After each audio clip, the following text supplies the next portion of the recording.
आपके जीवन में कई सारी परेशानियां होंगी जिससे आप चिंतित हो जाते हैं, पर आप उन परेशानियों को भूल जाइए और उन चीजों की तरफ ध्यान दीजिए जिनसे आप खुश रह सकते हैं। हर व्यक्ति के जीवन के दो पहलू होते हैं, एक वो जहां वह चिंतित होता है और दूसरा वह जहां व्यक्ति खुद को खुश रख सकता है। चिंता को दूर करने का सबसे अच्छा उपाय है कि हम चिंता को ही भूल जाएं और सदैव खुश रहे। यदि आप भी इसी तकलीफ से गुजर रहे हैं तो हम आपकी तकलीफ को समझ सकते हैं। हम आपको चिंता को दूर करने के कुछ ऐसी बेहतरीन उपाय बताएंगे कि जिससे आप चिंतित होना ही भूल जाएंगे और सिर्फ अपनी जिंदगी में खुश रहेंगे। तो चलिए अब हम आपका कीमती वक्त बर्बाद किए बिना आपको इस कहानी के माध्यम से उन तरीकों के बारे में बताते हैं जिससे आप चिंतित होना भूल जाएंगे, क्योंकि खुश रहना सभी लोगों का हक होता है। एक बार की बात है, एक युवा बौद्ध भिक्षु था जिसके मन में नकारात्मक विचार आ रहे थे। न चाहते हुए भी उसके मन में तरह तरह के गलत विचार आते रहते थे। उनका स्वभाव बहुत चिड़चिड़ापन हो गया था। उसे हर बात पर गुस्सा आता और दूसरों के प्रति ईर्ष्या और द्वेष की भावना रखता था। लोगों को बुरी बातें कहता और अपने मन में नकारात्मक कल्पनाएं पैदा करता। वह इन सब बुरी आदतों से तंग आ चुका था।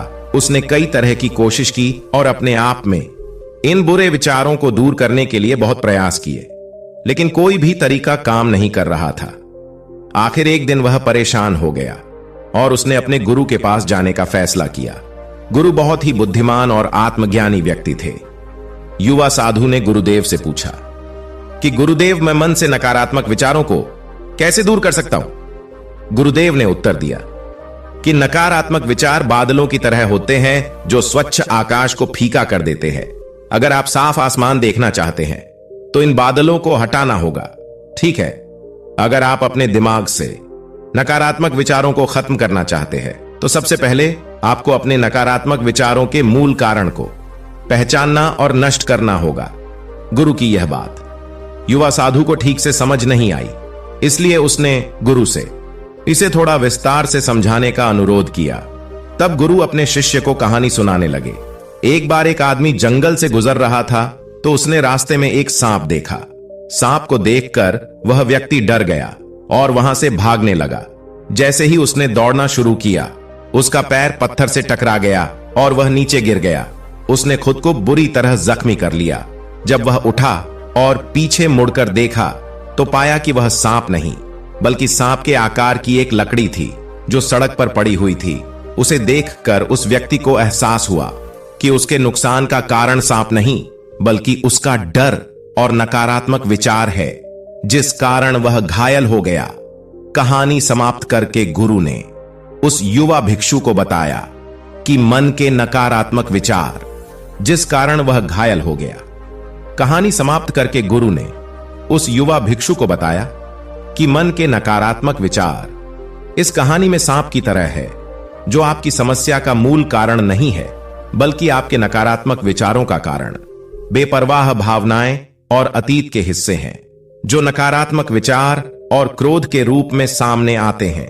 इसलिए अगर आप अपने दिमाग से इन नकारात्मक विचारों को खत्म करना चाहते हैं तो इसके मूल कारण को पहचान कर नष्ट करना होगा। अब हम इस कहानी को अपने जीवन में कैसे उतार सकते हैं, यहां कुछ व्यावहारिक सुझाव दिए गए हैं। पहला सुझाव, नियमित रूप से अपने शरीर का ध्यान रखें। अधिकांश लोग अपने मानसिक रूप को उनके शारीरिक रूप से अलग कर देते हैं।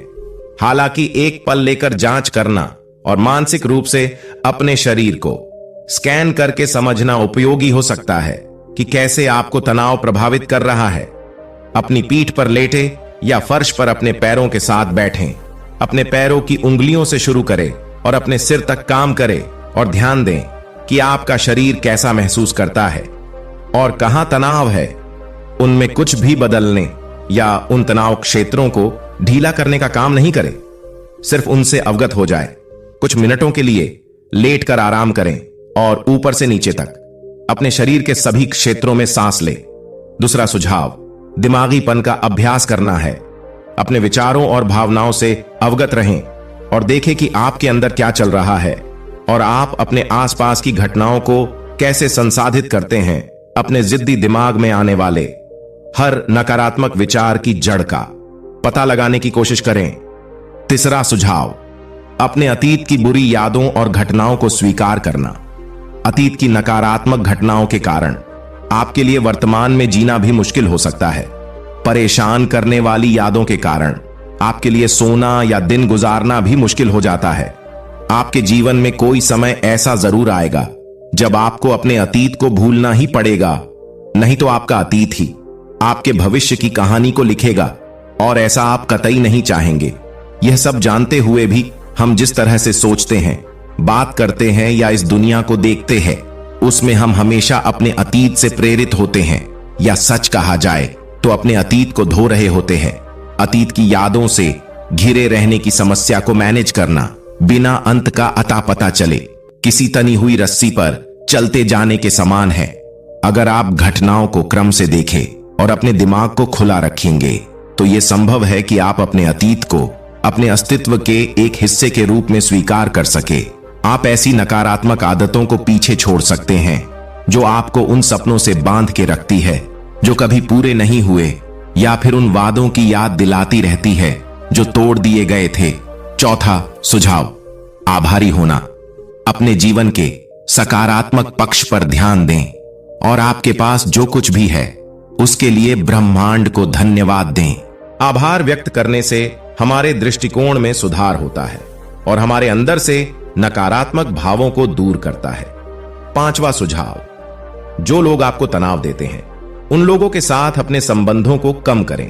अनुसंधान बताते हैं कि जो लोग जीवन में बड़े तनावों का अनुभव करते हैं, जैसे अपने साथी या नौकरी का नुकसान, अगर उनका मित्रों और परिवार का एक बड़ा नेटवर्क है जिन्हें वे आसानी से आकर्षित और उन पर भरोसा कर सकते हैं, ऐसे लोग अधिक आसानी से इस कठिन समय से जीत पा सकते हैं। अपने जीवन का अधिकांश समय अपने जीवन के सकारात्मक बलों पर खर्च करें जो आपकी सराहना करते हैं, मूल्य देते हैं और आश्वस्त महसूस कराते हैं और आपको अपना सबसे अच्छा करने के लिए प्रोत्साहित करते हैं।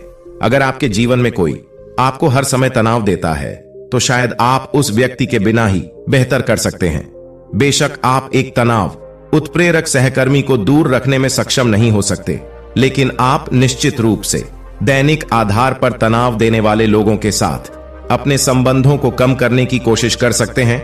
नकारात्मक और अपर्याप्त महसूस कराने वाले व्यक्तियों से बचें। नकारात्मकता तनाव को जन्म देती है।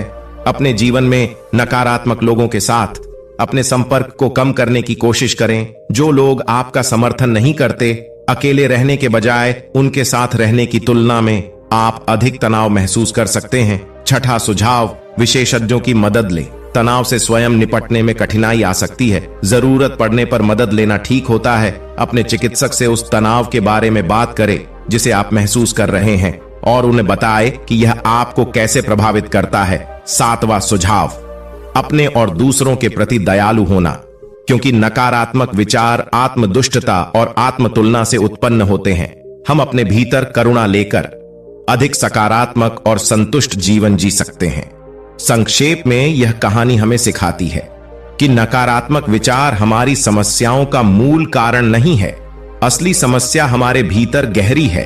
इन विचारों के मूल कारण की पहचान करके हम विचारों को अपने दिमाग से बाहर निकालना शुरू कर सकते हैं और अधिक सुखी और शांतिपूर्ण जीवन जीते हैं।